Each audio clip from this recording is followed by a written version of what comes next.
ओम नमो भगवते वासुदेवाय नमो। नमस्कार बंधुगण आपण मानकु आम यूट्यूब चैनल को स्वागत। फ्रेंड्स आज ए भिडियो रे आमे आपण मानकु कहिबा पई जाउछु आगामी ए 56 घंटा आपण को पई किपरि साब्यस्त हेबो, केउ प्रकार आगामी 56 घंटार समय को आपण माने साब्यस्त करिवे, केउ प्रकार दिन आपणकर साब्यस्त हेबो, केउ सबु जिनिस रे आपण को फायदा हेबो, केउ सबु जिनिस रे आपण को असुविधा रहबो को पड़े, आपणकर लव लाइफ किपरि रहइबो, क्यारियर किपरि रहइबो, बिजनेस आउ व्यापार किपरि रहइबो एवं स्वास्थ्यर किछि महत्वपूर्ण इन्फॉर्मेशन मध्ये आमे आपण मानकु देबु। आउ ए वीडियो रो शेष रे आमे आपण मानकु किछि उपाय विषय कहबू जहा द्वारा आपण ए दिन को आहुरी अधिक शुभ और मंगलदायक साब्यस्त करि परिबे। तेनु आगो को वीडियो आरंभ करबा पूर्व आमर आपण को रिक्वेस्ट कि जदि आपण हमर ए चैनल ले नुआ आछन तो चैनल को सब्सक्राइब करंतु, सांगरे नोटिफिकेशन बेल को मध्य ऑन करंतु, जहा द्वारा समय समय रे नुआ नुआ वीडियो रो नोटिफिकेशन आपण को पाखरे पहुंची जिवो। तो आसंतु जानिबा किपरि रहिबो आपणक पई विशेष भाबरे आगामी ए 56 घंटा। जदि विशेष भाबरे आमे आपण मानकु कहिबू ए 56 घंटा विषय रे, तो ए समय रे आपणकर आर्थिक स्थिति काफी अनुकूल रहिबो। आर्थिक लाभ पाई ए दिन रे आपणकु बहुत भल रकम धन प्राप्ति हेबो। व्यवसाय संबंधित किंबा बाहर कंपनी संबंधित कार्य रे मध्य विशेष भाबरे आपणकु बहुत ही भल लाभ प्राप्तिर संभावना मध्य बनुची। ता सहित ए दिन रे बाहर काम कार्य को नै मध्य आपण किछि यात्रा करि पारती, जहा आपणक पई अवश्य ही लाभदायक भरा सिद्ध हेबो।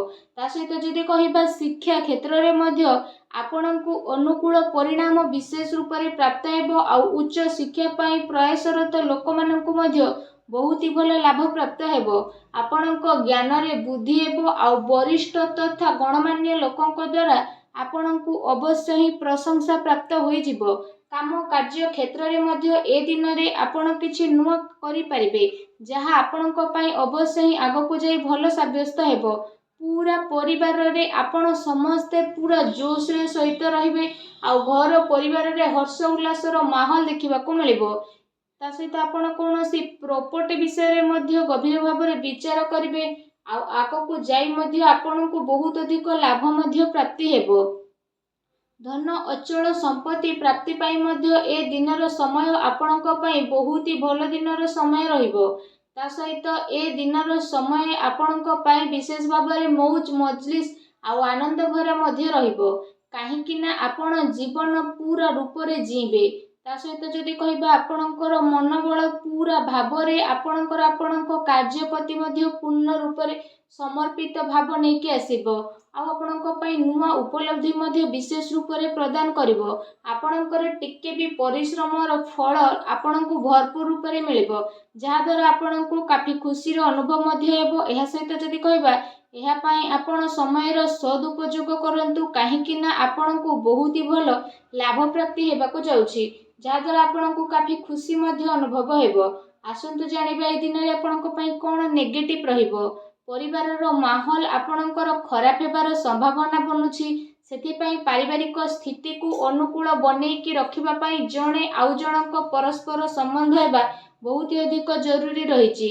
आपण साहसी तथा पराक्रमी व्यक्ति हेबा सहित दायित्ववान मध्य रहिबे। सेति पई आपण निजर घर परिवार प्रति भल भावना रखि कि जणे आउ जणकु जोड़िबा पई चेष्टा करंतु। एहा सहित जदि विशेष भाबरे कहिबा आपणकर कार्यस्थल को नै किछि असंतुष्टि भाव मध्य आसी पारे, काहे कि ना आपण जेतिकी परिश्रम करिवे कि आपणकु लागिबो कि आपणकु सेतिकी परिणाम मिली नाही।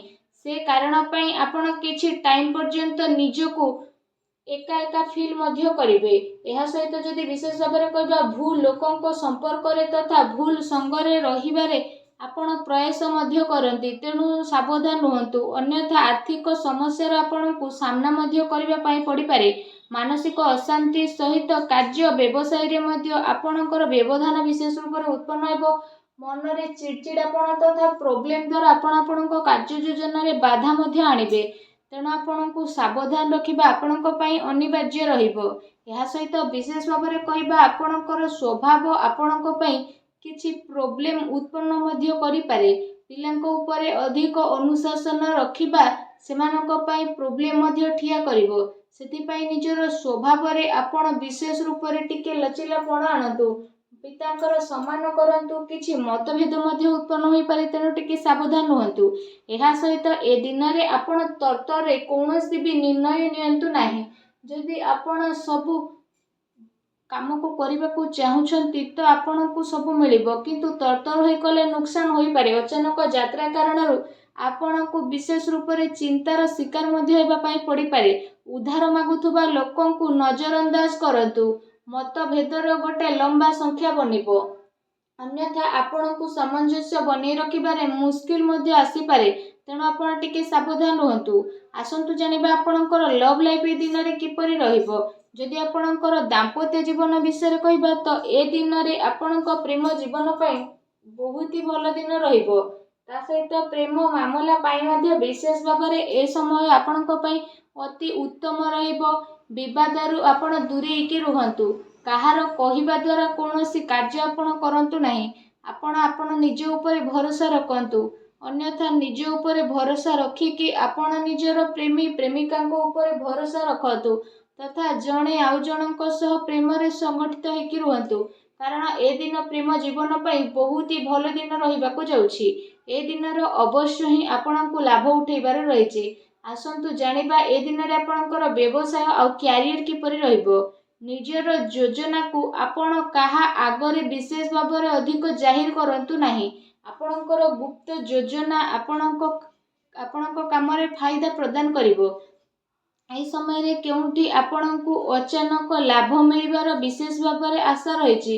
ବାସ୍ ଆପଣଙ୍କୁ ଆପଣଙ୍କର ନିର୍ଣ୍ଣୟକୁ ମାନ୍ୟତା ଦେବାର ଅଛି, ଅନ୍ୟଥା ଆପଣଙ୍କୁ ପ୍ରତିଟି କ୍ଷେତ୍ରରେ ବହୁତ ଅଧିକ ଫାଇଦା ପ୍ରାପ୍ତ ହେବ। ବ୍ୟବସାୟିକ କ୍ଷେତ୍ର ବିଷୟରେ ଯଦି କହିବା, ଧନ ଲାଭର ବିଶେଷ ରୂପରେ ସ୍ଥିତି ବନୁଛି। କାର୍ଯ୍ୟ ଆପଣଙ୍କ ପାଇଁ ସବୁ ଆସାନୀରେ ମଧ୍ୟ ସଫଳ ହୋଇଯିବ।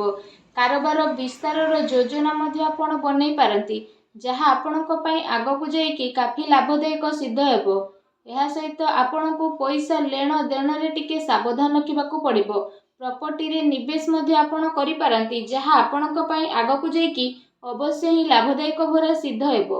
ତା ସହିତ ଚାକିରି ପେଶା ବ୍ୟକ୍ତି ବିଶେଷଙ୍କ ପାଇଁ ଯଦି କହିବା, ଏ ଦିନର ସମୟ ବହୁତ ହି ଭଲ ସମୟ ରହିବ।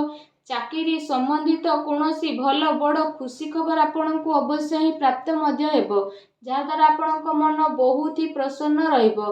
ଆସନ୍ତୁ ଜାଣିବା ଏ ଦିନରେ ଆପଣଙ୍କର ସ୍ୱାସ୍ଥ୍ୟ କିପରି ରହିବ। ଏ ଦିନରେ ଆପଣଙ୍କ ସ୍ୱାସ୍ଥ୍ୟ ସମୃଦ୍ଧ ବନିକି ରହିବ, କିନ୍ତୁ ଗ୍ରହଙ୍କର ସ୍ଥିତି କାରଣରୁ ଏ ଦିନରେ ଆପଣଙ୍କୁ ସକାରାତ୍ମକ ଆଉ ନକାରାତ୍ମକ ଦୁଇ ପ୍ରକାରର ପରିଣାମ ମଧ୍ୟ ବିଶେଷ ଭାବରେ ଦେଖିବାକୁ ମିଳିବ। ତା ସହିତ ଶାରୀରିକ ଠାରୁ ଆପଣ ମାନସିକ ସ୍ୱାସ୍ଥ୍ୟ ଉପରେ ବିଶେଷ ରୂପରେ ଅଧିକ ଜୋର ଦେବାର ଆବଶ୍ୟକତା ରହିଛି। ଆପଣଙ୍କୁ ଆପଣଙ୍କର କ୍ରୋଧ ଉପରେ ନିୟନ୍ତ୍ରଣ ରଖିବାକୁ ପଡ଼ିବ। ଏହା ସହିତ ନିଜର ଖାଦ୍ୟପେୟ ଉପରେ ମଧ୍ୟ ଆପଣ ଅଧିକ ଧ୍ୟାନ ଦିଅନ୍ତୁ, କାରଣ ଏ ଦିନ ଆପଣଙ୍କୁ ପେଟ ସମ୍ବନ୍ଧିତ କିଛି ସମସ୍ୟା ମଧ୍ୟ ଉତ୍ପନ୍ନ ହୋଇପାରେ, ତେଣୁ ଟିକେ ସାବଧାନ ରୁହନ୍ତୁ। ଏହା ସହିତ ନିଜ ସ୍ୱାସ୍ଥ୍ୟକୁ ଆହୁରି ଅଧିକ ଭଲ ରଖିବା ପାଇଁ ଆପଣ ପ୍ରତ୍ୟେକ ଦିନ ଯୋଗ କରନ୍ତୁ, ବ୍ୟାୟାମ କରନ୍ତୁ, ସୁସ୍ଥ ରୁହନ୍ତୁ। ଆଉ ଭିଡ଼ିଓ କେମିତି ଲାଗିଲା କମେଣ୍ଟ କରିକି ଜଣାନ୍ତୁ। ଧନ୍ୟବାଦ।